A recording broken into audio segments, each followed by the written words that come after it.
नमस्कार दोस्तों, मैं हूं राज शर्मा और आप देख रहे हैं हाईवे नाइट। चले दोस्तों, आज की कहानी के सफ़र पर।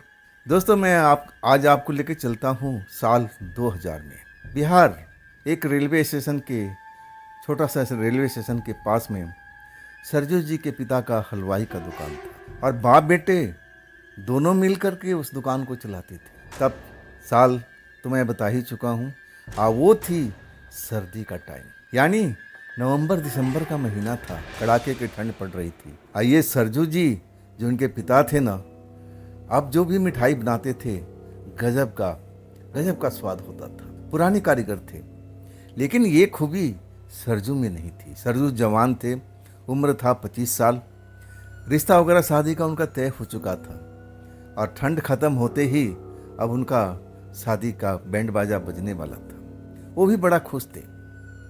लेकिन जो उनकी दुकान थी ना, टेम्परोरी दुकान थी। स्टेशन के बाहर जहाँ पर अब ऑटो रिक्शा वगैरह जो भी था वो सब लगते थे, वो स्टैंड था एक छोटा सा, और वहाँ पर उनकी टेम्परोरी दुकान बनाई हुई थी। ऐसा पक्का दुकान नहीं था।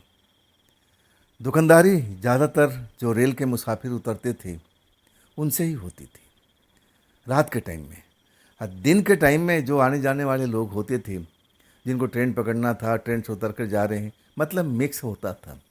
ले दे के जो उनका काम था ना, ठीक ठाक निकल जाता था। उसी से उनकी घर गृहस्थी चलती थी। जो भी था आनंद से चल रहा था। मतलब कोई दिक्कत परेशानी सरजू को थी नहीं। और उनको पिता जो थे ना, सरजू जी को सिखाया करते थे, देख बेटा, मिठाई ऐसे बनाते हैं, इसमें ये चीज़ डालते हैं। लेकिन सरजू जी का जो इच्छा था ना कि नहीं, मैं इस मिठाई का दुकान पर काम नहीं करूँगा, मेरा सपना कुछ बड़ा बड़ा सा है। अब उस टाइम तो ध्यान जब देना चाहिए था, जब मिठाई बनाने का प्रक्रिया होती, लेकिन वो अपना ध्यान में खोए रहते थे। खैर, सीख तो नहीं पाए पिता का कला, लेकिन दुकान तो चलाना ही था। सुबह से लेकर के और शाम के 6 बजे तक उनके पिता काम करते थे।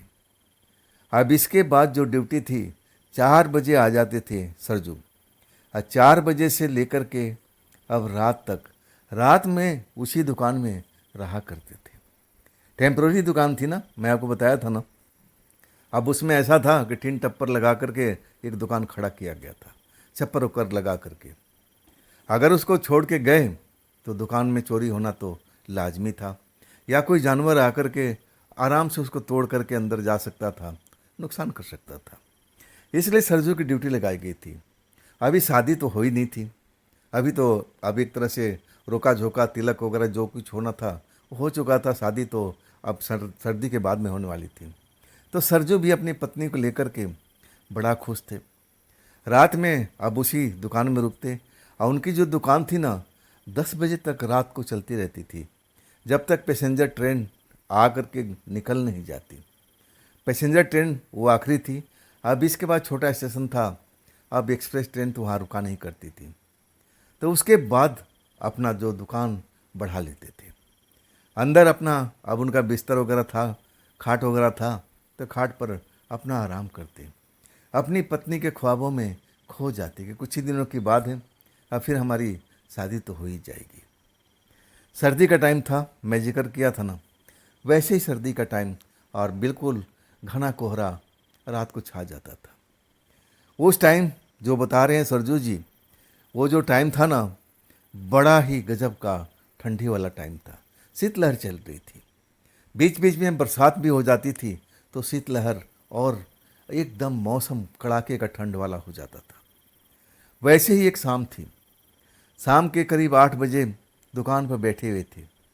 अब इस टाइम में जो आसपास के गांव वाले कोई आता जाता तो था नहीं।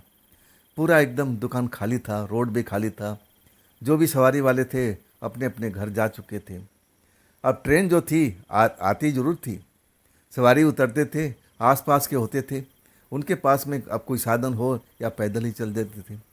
लेकिन उनकी दुकानदारी जरूर चलती थी। वहाँ आते थे, मिठाई वगैरह अपने परिवार को खरीद कर ले जाते थे। और ऐसे ही शाम थी। अभी ट्रेन का कोई अता पता नहीं था। कभी कभी ट्रेन बहुत लेट होती थी, और सर्दी के टाइम में तो खास करके जो लास्ट के 10 बजे की ट्रेन थी, रात को 12 बजे तक आती थी। उस टाइम तक सरजू जी अपनी दुकान अब बढ़ा देते थे। अब वैसे ही बैठे थे 8 बजे के आसपास में, पूरा सन्नाटा पसरा हुआ था। स्टेशन से एक लड़की आती है, सफ़ेद कपड़ा पहने हुए, और तेज़ से चलती हुई और सरजू जी की दुकान में पहुंचती है। सरजू जी उस लड़की को देखते हैं, बड़ा हसीन लड़की होती है, बड़े बड़े नैन नक्श उसके होते हैं, खुले बाल होते हैं, शरीर से एक परफ्यूम का खुशबू भी आती है। मतलब देखने में बड़े अब अमीर घर की लग रही थी, जैसे उसका पहनावे थे, इत्र वगैरह लगा रखी थी। तो देखने में एक नज़र तो सरजू जी को यही लगा कि बड़े घर की बेटी है।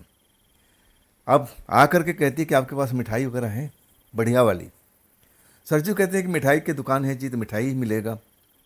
खास करके वहाँ पर जब सुबह का टाइम होता तो चाय नाश्ता बनाते थे, लेकिन शाम के टाइम में चाय नाश्ता सब बंद हो जाता था। जब उनके पिता होते तभी वो तब काम चलता रहता था। सरजू जी इतना बड़ा वो काम नहीं कर सकते थे, बस मिठाई का बस लेन देन ही करते थे। कहते हैं हाँ जी मिठाई तो है, कैसी मिठाई चाहिए? तब लड़की मुस्कुरा के कहती है, मुझे सबसे जो महंगी मिठाई है और सबसे स्वादिष्ट मिठाई है वो मेरे को दिखाइए, टेस्ट कराइए, अगर मुझे अच्छा लगेगा तब मैं खरीदूंगी। सरजू जी उसको अब देख रहे हैं, खूबसूरत लड़की थी, और कोई भी नौजवान हो तो एक नज़र तो देख ही लेता है। वैसे ही सरसरी निगाह से देख रहे थे, और देख रहे थे कि लड़की उन्हीं की तरफ देख रही है और उसके चेहरे पर मुस्कुराहट फैली हुई है। सरजू जी अपने दुकान की सबसे बेहतरीन मिठाई प्लेट में ले जाते हैं बाइज्जत, और कहते हैं मैडम सबसे बढ़िया मिठाई मेरे दुकान का यही है, आप खाइए, देखिएगा आपको बहुत ही पसंद आएगी, स्वादिष्ट इसका बहुत ही गजब का है, एक बार चखिए, आप ज़रूर मिठाई ले जाएंगे। लड़की हाथ से प्लेट ले लेती है और फिर मिठाई को अब धीरे धीरे करके उसका स्वाद लेती है। चेहरे पर मुस्कुराहट आ जाता है और कहती है कि हाँ ठीक ठाक तो है, लेकिन जैसा मैं ढूंढ रही हूँ ना उस तरह का स्वाद नहीं आ रहा। ये लग रहा है कि देसी घी में बना नहीं है, मुझे तो देसी घी वाला मिठाई पसंद है।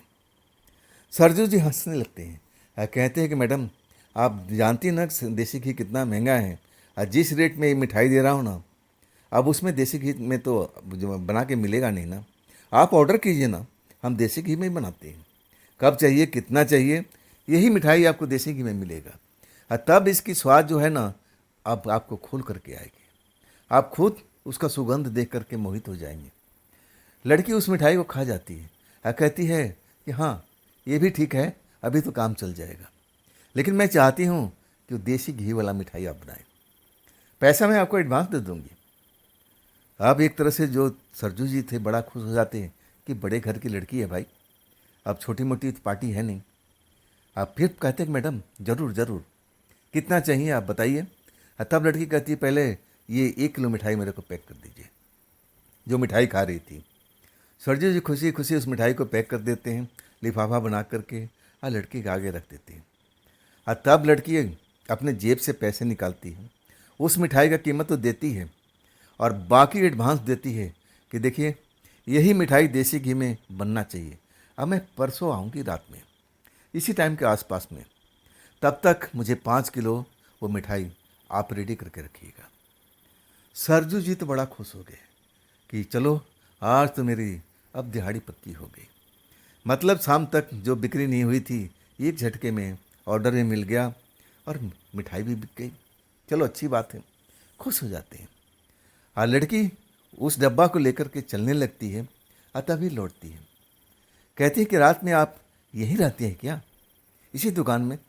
तब सरजू कहते हैं हाँ मैं इसी दुकान में रहता हूँ, आप कभी लेट आओ ना, अगर आपको मिठाई की ज़रूरत पड़े ना तो ये दरवाज़ा खटखटा देना, मैं अंदर ही सोता हूँ, मैं उठ जाऊँगा, आपको निराश होकर लौटना नहीं पड़ेगा।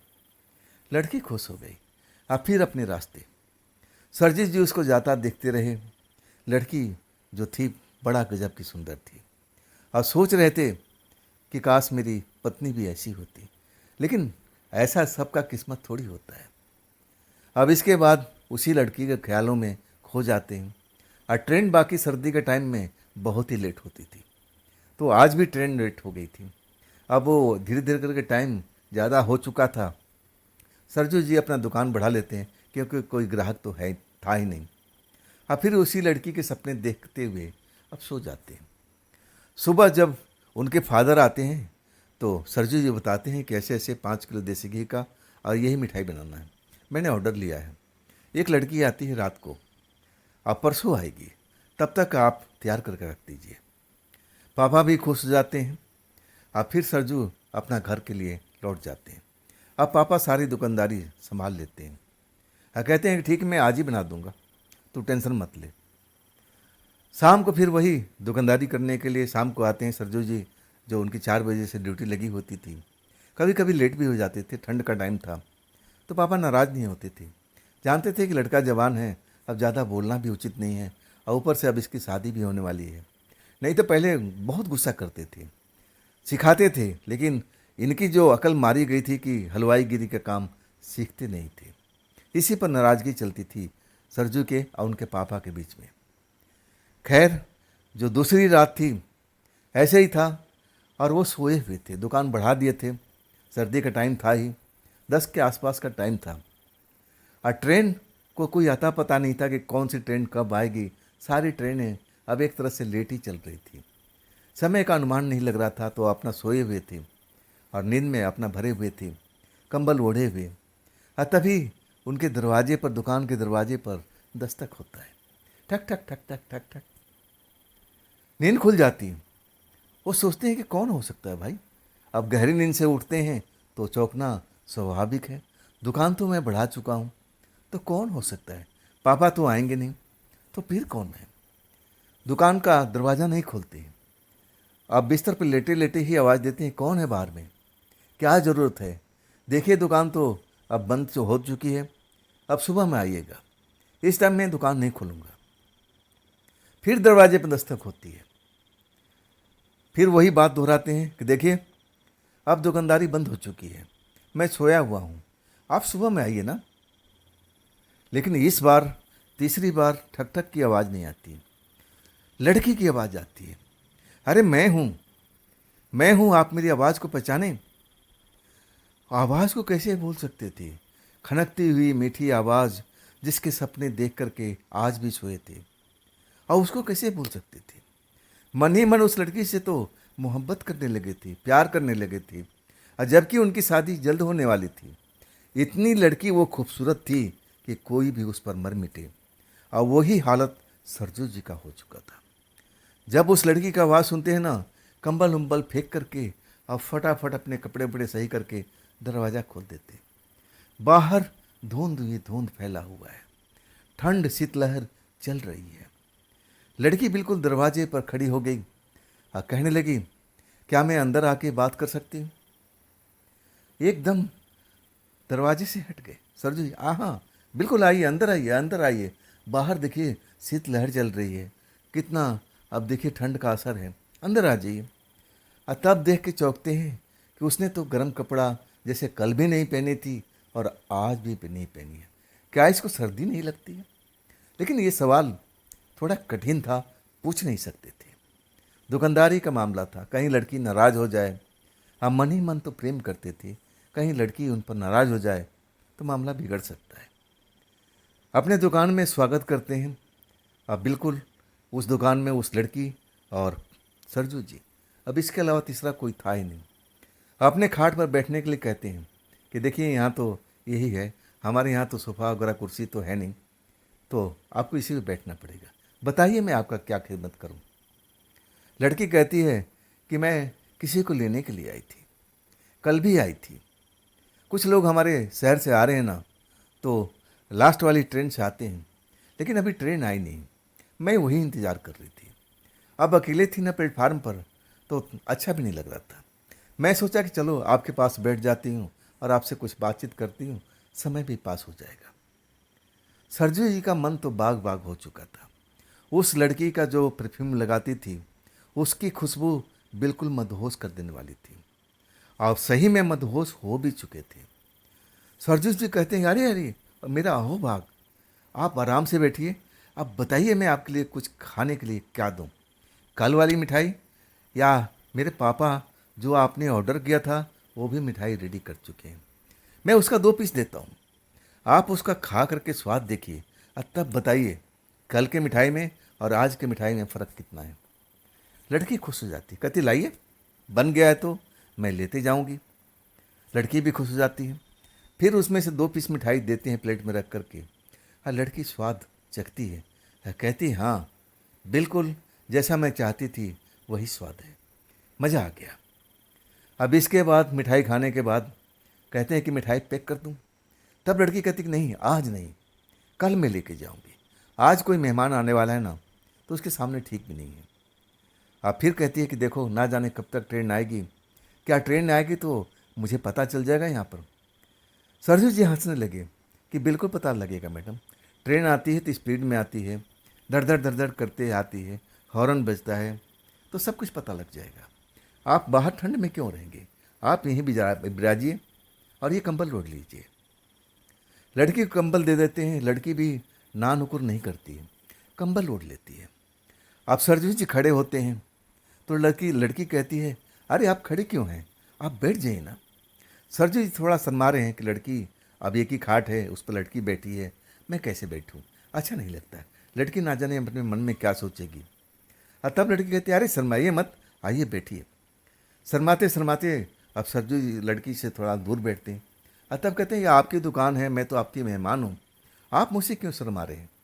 मैं आपसे, अब ऐसा मुस्कुरा के बात बोलती है ना कि सरजू जी झेप ही जाते हैं। कहते हैं कि नहीं मैडम, मैं शर्मा नहीं रहा हूँ, मैं तो आपको इज्जत दे रहा था। तब लड़की कहती है कि देखिए, आप कंबल ओढ़ लीजिए, ठंड लग रही है। सरजू जी एकदम सन्न रह गए। एक छोटा सा कंबल लड़की भी ओढ़ रखी है। कहती है, आप भी ओढ़ के बैठ जाइए, ना जाने कितना वक्त लगेगा ट्रेन आने में, आप ठंड से काँप रहे हैं, मुझे दिख रहा है। अब वाकई में सर्दी महसूस हो रही थी सरजू जी की। जब तक कंबल में थे तब तक गर्माहट थी, अब कंबल तो लड़की ने अब ओढ़ रखा था, तो बाकी ठंड तो अब लग रही थी। लेकिन सुखचा रहे थे कि नहीं, ये ठीक नहीं है, इतना नज़दीकियाँ और इतना सही नहीं है, मैं अब शादीशुदा होने वाला हूँ, ये ठीक भी नहीं। मन में उनका कई तरह का विचार आता है, लेकिन उस लड़की के परफ्यूम के आगे सारे विचार उनके धरे के धरे रह जाते हैं। आखिरकार लड़की उनकी बाँह पकड़ के, अरे शर्माइए मत, आइए बैठिए और ये कंबल ओढ़ लीजिए, ना जाने कितना वक्त लगेगा। हाँ तो बताइए, कितना कमा लेते हैं, घर में कौन कौन है, क्या करते हैं, इसके अलावा कोई पढ़ाई लिखाई, तरह तरह के सवाल लड़की पूछ करके अपना टाइम पास कर रही है। सरजू जी को ये लगता है। आखिरकार लड़की जो है ना, अब ऊँघने लगती है, नींद आने लगता है। सरजू जी कहते हैं कि देखिए मैडम जी, आपको नींद लग रहा है और आप अकेले क्यों हैं, आपके परिवार के लोग क्यों साथ में नहीं हैं। देखिए, रात का मामला है और आधी रात होने वाली है, ठीक भी नहीं है। तब लड़की कहती है, अरे मेरे परिवार वाले तो आ रहे हैं भाई, उन्हीं को तो लेने मैं आई हूँ, मैं अकेले हूँ अपने घर पर, ज़्यादा दूर मेरा घर नहीं है, पास का ही गांव है, 10 कदम की दूरी है, तो मैं डरूं किस लिए। अब मैं किसी से डरती भी नहीं हूँ, मुझे डर नहीं लगता है। सरजू जी उस लड़की की बात सुन कर के और मन ही मन बड़ा खुश हो जाते हैं। तब कहते हैं कि देखिए, नींद लग रहा है, आप बुरा मत मानिए, आप आराम से खाट पर लेट जाइए और मैं इस कुर्सी पर बैठ जाता हूँ।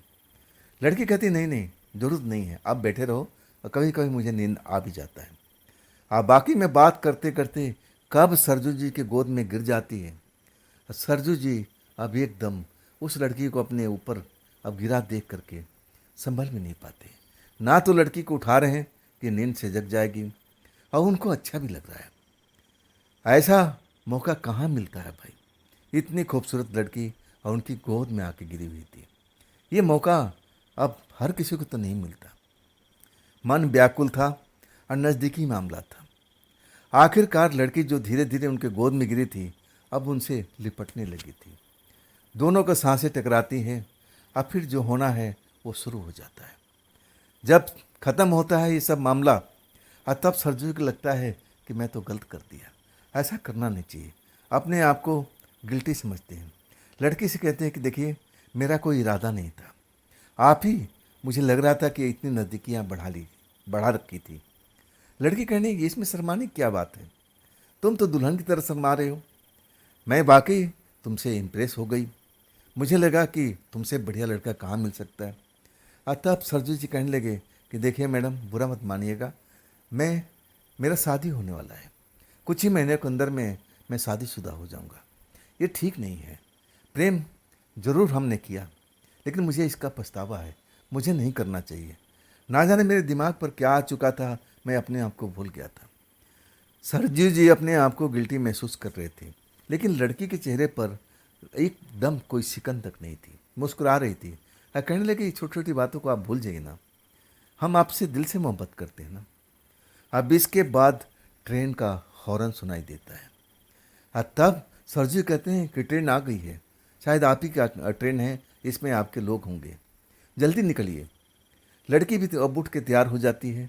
सरजू जी दरवाज़ा खोलते हैं और वो भी जाना चाहते हैं कि मैं भी चलता हूँ, अकेले आप क्यों जाएंगे।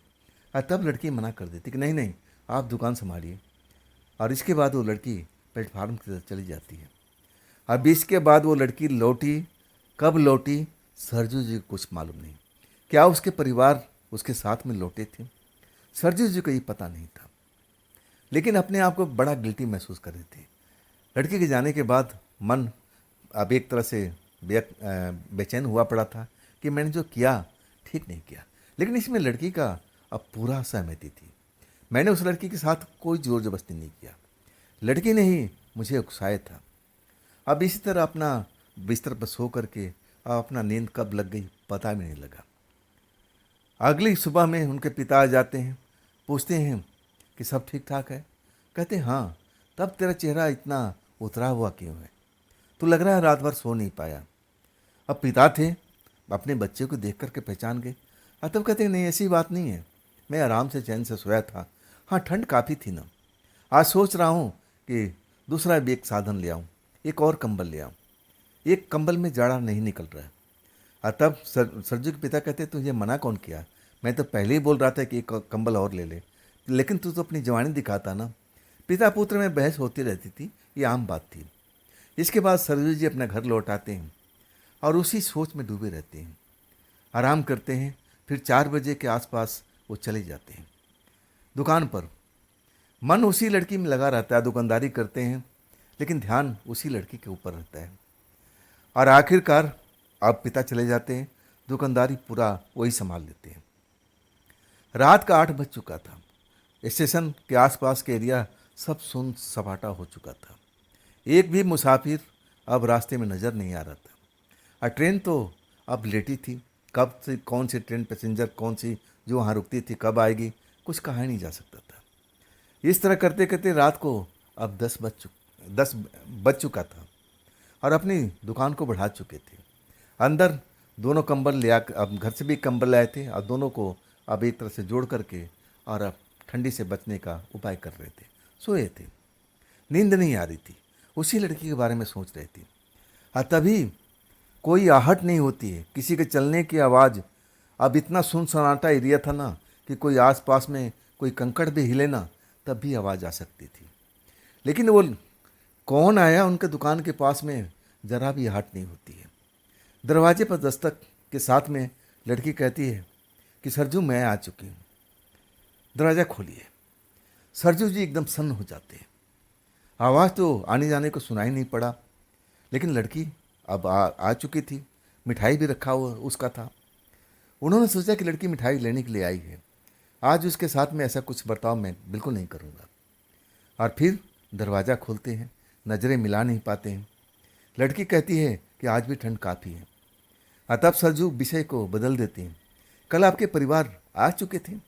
तब लड़की कहती कि हाँ, एक्चुअल में हमारे घर में एक फंक्शन चल रहा है, कोई न कोई रिश्तेदार आता रहता है, आज भी कोई आने वाला है, मैं उसी को लेने के लिए आई। सरजू जी कहते हैं कि आप फिर अकेले, अरे किसी को साथ में तो लेके आती।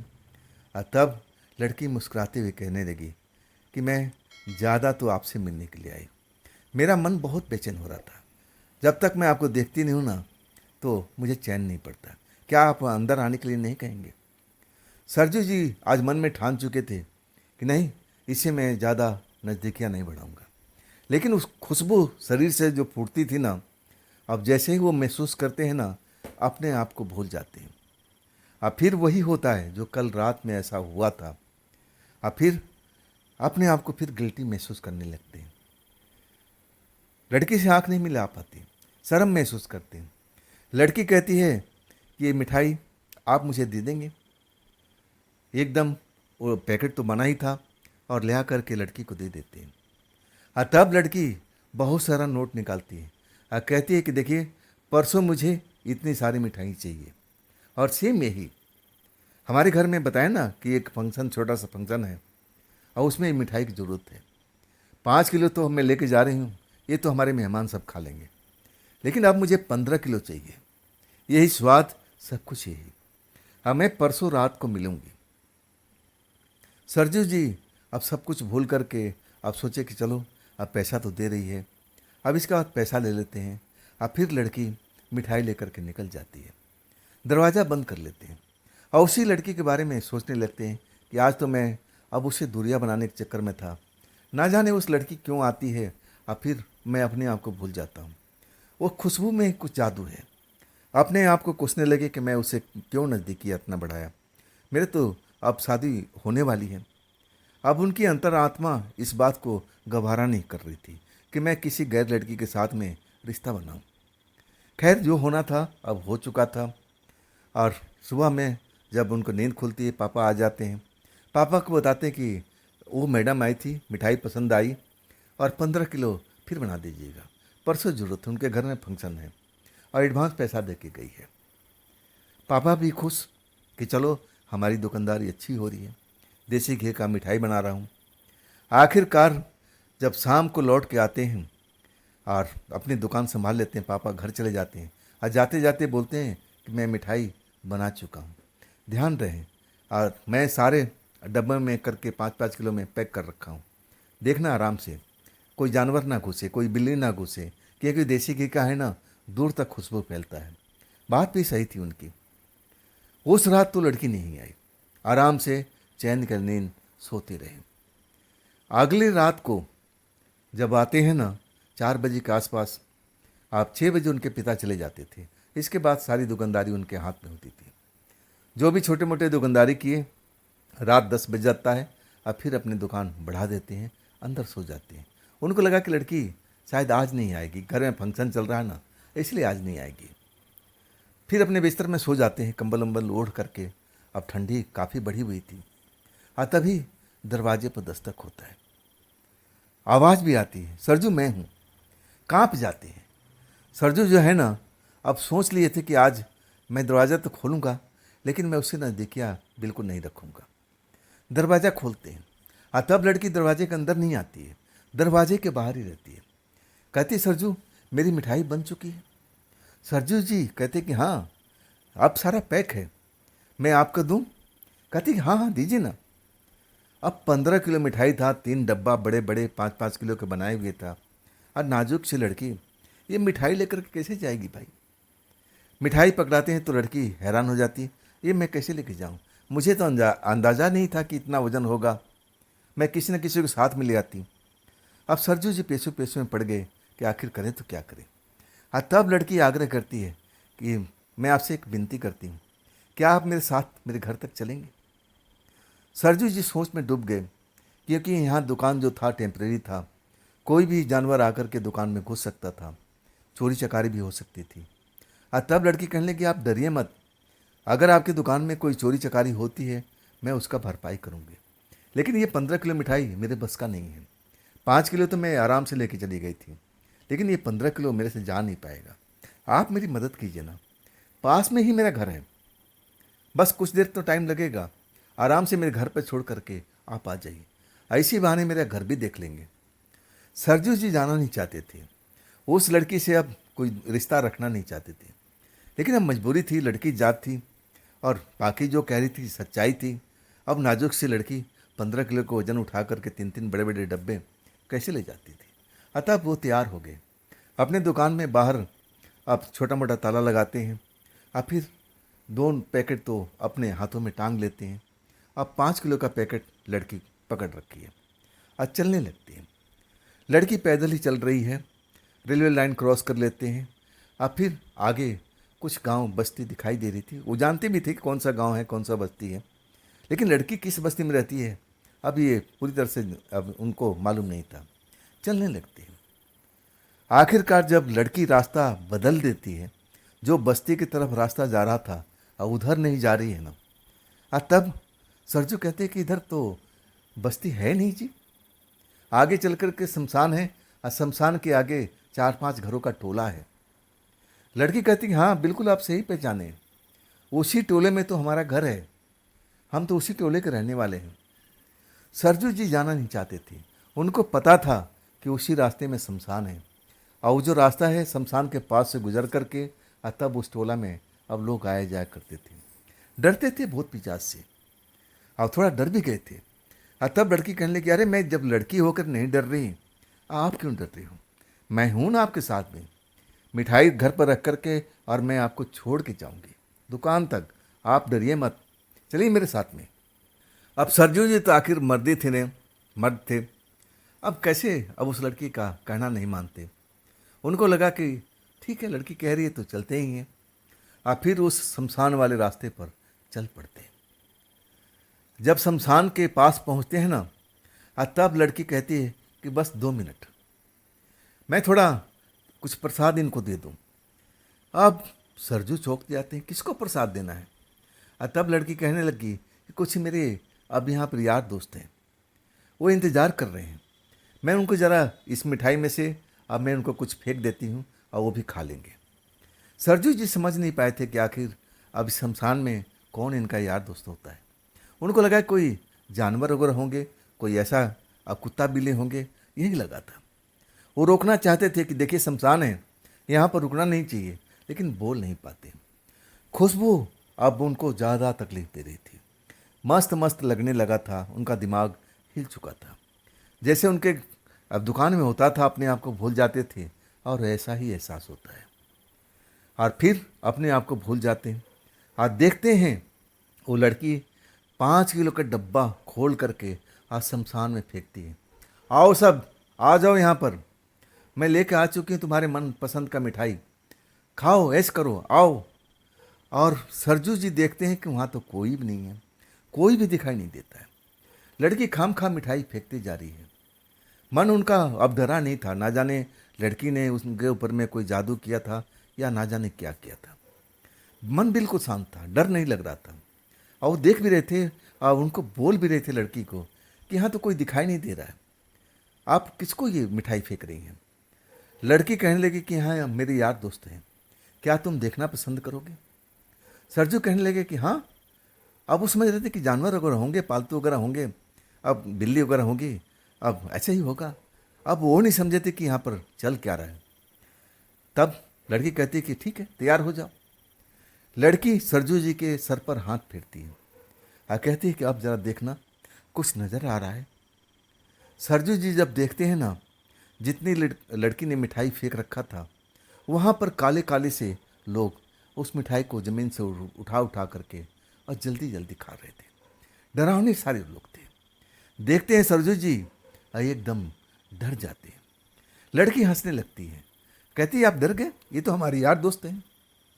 सरजू जी कहने लगे कि ठीक है मैं तो जा रहा हूँ जी, मैं भागता हूँ यहाँ से। मिठाई का डब्बा वहीं रख देते हैं और वहाँ से भागने लगते हैं। और तभी लड़की आवाज़ लगाती है, अरे देखो मेरा मेहमान भाग रहा है, अरे भाई इसको पकड़ के तो ले आओ। अब उसी शमशान में से काले काले लोग निकलते हैं और जिधर भाग रहे थे सरजू जी, और जाके पीछा करते हैं और कुछ ही देर में अब पकड़ कर लड़की के पास मिलाते हैं। अब उस जो रास्ता था अब रात के टाइम में सुन सपाटा हो जाता था। आगे में 4-5 घर था, वहाँ पर उसको टोला बोलते थे। उस टोला पर अब कोई रात के टाइम यहाँ शमशान में क्यों आएगा भाई। और सरजू जी थे ना, बहुत चीख रहे थे, डरे हुए थे। टोला कोई ज़्यादा दूरी पर नहीं था, उनको लग रहा था कि मैं चीखूंगा ना तो हमारी मदद के लिए कोई ना कोई आ जाएगा। उस लड़की का असलियत अब पहचान चुके थे। वो लड़की वास्तव में एक प्रेतात्मा थी। आइए जितने काले काले लोग थे सब भूत प्रेत थे। और वो मिठाई अब जो ले आई थी ना, सारा का सारा उनको खिला रही थी। और वो सब उस मिठाई को खा रहे थे, बड़ा खुश हो रहे थे। 15 किलो मिठाई देखते ही देखते सारे भूत प्रेत जो भी थे शमशान में खा चुके थे। और 2 भूत बाजू पकड़ के खड़े थे सरजू जी को। और सरजू जी चीख रहे थे, चिल्ला रहे थे कि कोई है तो मुझे बचाओ, कोई है तो मुझे बचाओ। और लड़की कह रही थी कि देखो अब यहाँ जो आ जाता है ना, अब वो लौट के नहीं जाता है। मैं तुम्हें अब जाने नहीं दे सकती ना, मैं तुमसे प्यार करती हूँ ना। मैं तुम्हारी आत्मा निकाल लूँगी और सदा के लिए अपने पास में रखूँगी। तुम्हारे खून का स्वाद मैं चखूँगी, मिठाई की तरह होगा। तुम भी हलवाई हो ना, मुझे बहुत अच्छा लगेगा। सरजू जी समझ गए कि ये रक्त पिशाचनी है, ये रक्त पीती है और मुझे छोड़ेगी नहीं। लेकिन चीखना चिल्लाना वो जारी रखे थे। संजोग था कि उनका चीखना चिल्लाना उस टोला के लोग, अब वो उनकी उनकी तक आवाज़ पहुंच चुकी थी।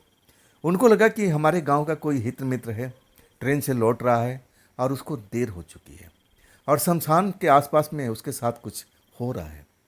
उस टोला के जितने लोग थे अपने अपने लाठी टॉर्च लेकर के और दौड़ते हुए उस जगह पर आ गए थे। और जैसे ही टॉर्च का रोशनी जला के और देखते हैं वो हालात, तो आत्माएं तो उनको कोई ने नज़र नहीं आती।